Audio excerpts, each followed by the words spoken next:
The twin suns of Arinder bled through the crystalline towers of the capital city, painting the streets in molten gold and crimson. Queen Seraphine stood on the balcony of the royal citadel, her hands clasped over her chest as she gazed at the horizon. Her mind was a storm of memories and regrets. It had been 15 cycles since her youngest daughter, Princess Leora, vanished from the palace under mysterious circumstances. The entire kingdom had mourned her disappearance, but the queen had never stopped searching. Secretly, she had dispatched scouts, spies, and even trusted allies to scour every known sector of the galaxy for any hint of her child. The royal advisors insisted it was time to accept the loss. But Seraphine was a mother first and a ruler second. Nothing in the galaxy could dull the hope that somewhere, somehow, Leora was still alive. Chapter 1. A Whisper in the Void. In the outer rim of the Sidoria, the freighter Starlight Runner drifted through the cosmic dust, its engines idling. Captain Kale, a rugged human with a history of daring smuggling runs, peered through the cockpit window at the approaching planet. "We're almost there," he murmured to the small passenger beside him, a young girl with pale blue eyes and hair like spun silver. She clutched a tattered stuffed creature to her chest, eyes wide as she stared at the unfamiliar world below. I think it's beautiful," the girl whispered. Her voice trembled with a mixture of awe and fear. Kale's heart ached. He had taken her in after finding her abandoned on a derelict transport in a no-go sector. He'd promised to protect her, though he knew nothing of her origins. Something about her felt otherworldly. She wasn't like any child he had met before. "Don't worry, kid. We'll find a safe place," Kale said. "You just stay close to me." The girl nodded, but her gaze kept drifting to the sky. Stars shimmered in a way that seemed almost familiar to her, tugging at memories she didn't understand. Memories that belonged to another life, one far removed from the cramped corridors of the freighter. Chapter 2. A Mother's Instinct. Back on Arinder, Queen Seraphine had received a fragment of intelligence from one of her covert agents. A human vessel was spotted near the star cluster where Leora was rumored to have gone, the agent reported, bowing low. There was a girl on board. She matched the princess's description. Seraphine's heart seized. She barely breathed, her mind racing. A human? How could it be possible that her daughter, her Leora, was alive and in the arms of a human? "Prepare the royal fleet," she commanded, her voice steady despite the whirlwind inside. "We leave at once. I will see my daughter, no matter the cost." The queen's personal guard assembled around her, loyal warriors whose allegiance was unbreakable. Among them, Commander Vale, Seraphine's most trusted captain, had always shared a silent understanding with the queen. Some things, even in a kingdom of logic and law, were beyond strategy. Chapter 3. Collision of Worlds. Kale maneuvered the freighter into orbit above Arinder's lush, sprawling surface. The planet was alive with energy, every crystal tower reflecting the dual sun's brilliance. He had never seen anything like it. The girl pressed her face to the viewport, gasping. "Kale, that's where I feel like home." Kale frowned. He had heard her muttering strange names in her sleep, names that sounded like they belonged to another time, another place. "Home?" he asked cautiously. She nodded, tears forming in her eyes. I don't know why, but it feels right." Before Kale could respond, alarms blared. A fleet of sleek, silver warships materialized from hyperspace, cutting through the atmosphere with precision. Their insignia gleamed, a crown wrapped in twin serpents, the mark of Queen Seraphine herself. Kale cursed under his breath. Kid, I think we've got company." The girl's eyes widened. "Kale, I think they're coming for me." Chapter 4. Reunion Under Fire. The royal ships surrounded the freighter, energy shields flaring. A hatch opened, and a single craft detached, descending rapidly. Queen Seraphine stepped onto the landing deck, her presence commanding even in the face of the human vessel. Kale met her gaze, hands raised. "I'm just a transporter, ma'am. I've done nothing wrong. I only protected her." Seraphine ignored him, her eyes locked on the girl who had begun to tremble, sensing the sudden shift in the air. Leora turned slowly, and the recognition was instantaneous. "Mother," she whispered. Her voice cracked with a mixture of awe, fear, and disbelief. Seraphine's knees weakened, and she sprinted across the landing deck, arms outstretched. Leora ran into them, and the world seemed to collapse into a single point of warmth and light. "I thought I'd lost you forever," Seraphine choked, holding her daughter tightly. I didn't know who I was," Leora sobbed. "I only knew he protected me. He kept me safe." Kale, standing a few paces away, felt the weight of his heartache and relief simultaneously. He had known she was extraordinary, but even he had not guessed the truth. Chapter 5. The Truth Emerges. Once aboard the Queen's flagship, in the safety of the inner sanctum, Seraphine demanded answers. "Who are you, little one? And why were you hidden in a human's custody?" she asked, brushing strands of hair from Leora's face. Leora hesitated. I remember flashes. There was a council, a danger I couldn't understand. They wanted to take me away. I woke up alone, floating in a transport pod, and Kale found me." Seraphine's eyes narrowed. The Dark Conclave. They sought to control the throne through fear. They must have believed you vulnerable. Leora nodded, tears streaming. "He never asked questions. He just kept me alive." The Queen's gaze shifted to Kale. "You saved her life," she said solemnly. "More than you can imagine. She would have perished without your courage." Kale shrugged awkwardly. "I just did what anyone would do."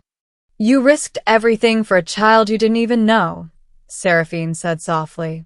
"That is more than most rulers could claim." Chapter 6. Challenges of Trust. Even in reunion, the galaxy was not yet safe.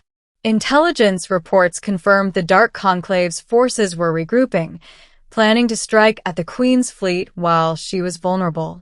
Seraphine had little choice but to prepare for immediate countermeasures.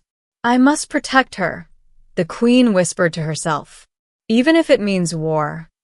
Kale, seeing the tension in Seraphine, offered quietly, "She trusts me, ma'am. And if you want, I can help. I know the sectors they might attack from. I've fought them before." Seraphine considered him. Trust was scarce in the galaxy, and yet, in that moment, she sensed Kale's loyalty was genuine. "Very well," she said, her tone resolute. "You will assist us. But you must answer to me now. No secrets." "I understand," Kale replied. And for the first time in cycles, Seraphine felt a cautious hope, not just for her daughter, but for the fragile alliance that might save the entire kingdom. Chapter 7. Battle and Revelation. The Dark Conclave struck with a force that seemed unstoppable. Starships swarmed in jagged formations, firing energy beams that tore through the void. Seraphine commanded the fleet with precision, while Kale piloted a strike craft alongside the Royal Guard, intercepting critical enemy vessels. Leora, though young, joined the command center under the Queen's guidance. She had inherited the psychic abilities of her lineage, sensing shifts in energy, predicting enemy maneuvers before they happened. The fleet adapted, countering each strike with uncanny precision. During the battle, Kale was cornered by a Conclave cruiser. Blaster fire riddled his craft. Just as he braced for impact, a wave of energy erupted from the flagship.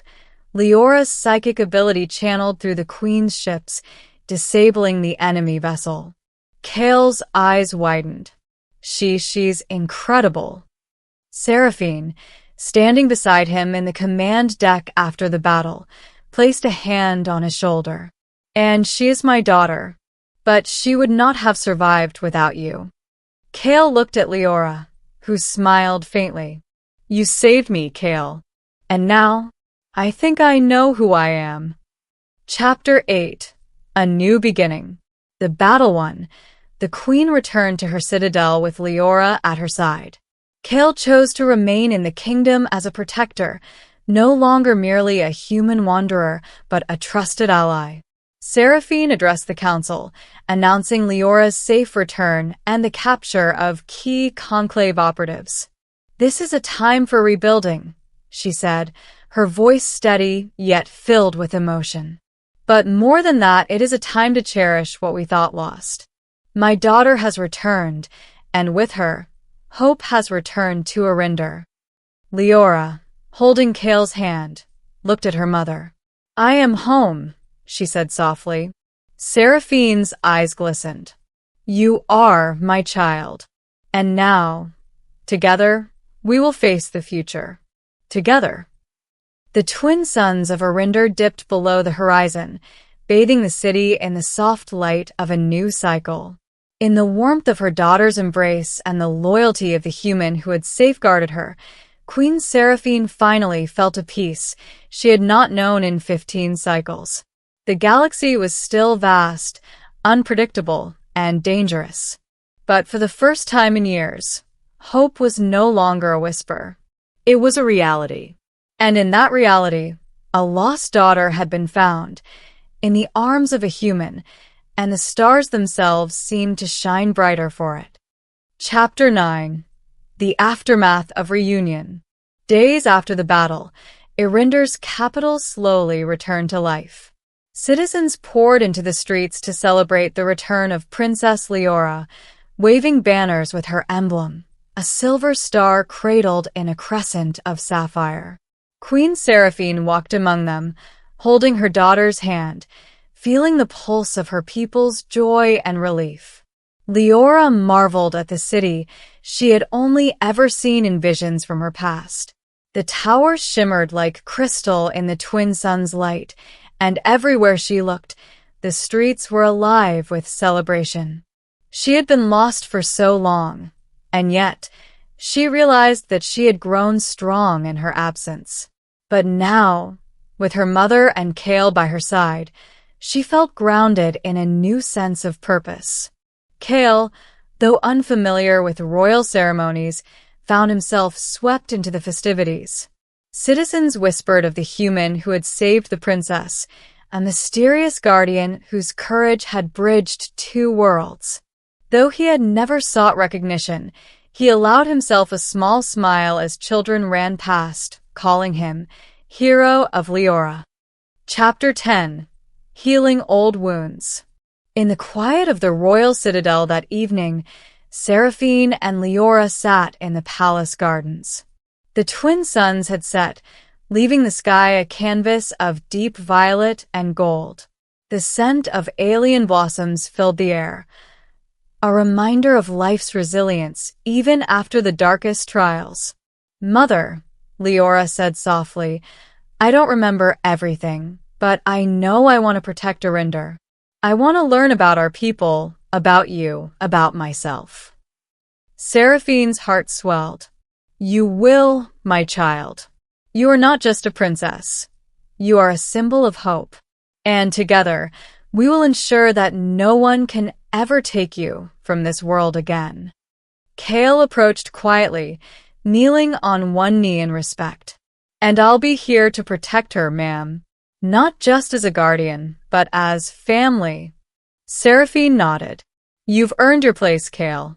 You've risked everything for a child not your own, and that loyalty, it cannot be measured. Leora reached out, taking Kale's hand. Thank you for never giving up on me. You helped me find my way home. The Queen looked on, pride and relief radiating from her. For the first time in many cycles, she allowed herself to hope that her daughter's life could be whole again, free from fear, free from those who would use her as a pawn, and surrounded by love.